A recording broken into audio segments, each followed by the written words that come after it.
So I'm in camp. The story goes back many, many years ago, before email and before, maybe even before faxes, I'm not even sure. And I have to get a sefer from someone to tell a story about a certain thing. He said he's sending it over with his workers that work in the kitchen. Fine. So I'm down the road and I'm waiting for them to show up. And every time a car comes by and I'm looking in and they're looking at me, and I'm there and I can't call, there's no cell phones yet. And I'm walking back and forth, and finally a car pulls up, and there are these four real menacing looking guys, and the guys that look like they eat bicycle chains for breakfast, you know what I mean? Like, you don't want to mess with them. They don't look like they have the sefer for me, and they pull up a little further. And then I see things you only see in horror movies, in novels. It's not supposed to really happen in real life. There's a counselor there with little kids waiting for the school bus. There's the day campers. It looks like they're asking him directions, and he points. And as he's pointing, they grab him and they start pulling him into the car, and he starts screaming. And I'm the only one there. I can't believe it. I like telling stories. I don't like being in stories. And I run after this car, and I'm trying to pull the guy out. And they're trying to pull him in, and I'm trying to pull the guy out. And at one point, I just yank him out, and we both fall into the mud, and the car takes off, and my heart is racing 1,000 times a minute.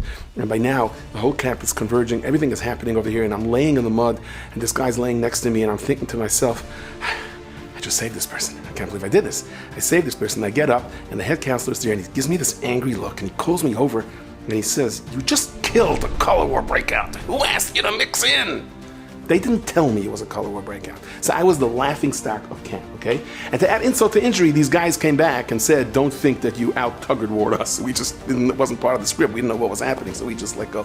So anyway, a friend of mine comes over to me. I'm in every comedy skit in this whole camp, and someone says to me, "You know, I envy you." I said, "What do you envy me about?" I said, "There you are, you're all alone, and you took on these four guys to try to save someone."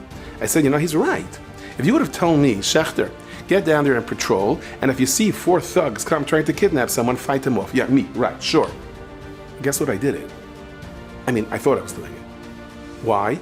Because I was the only one there.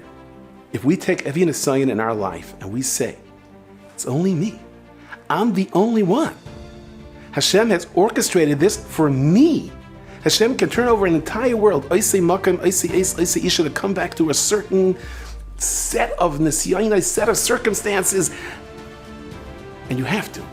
You have to stand up to the Nisayan. And you can! You gotta believe you can! Because if you know it's only you,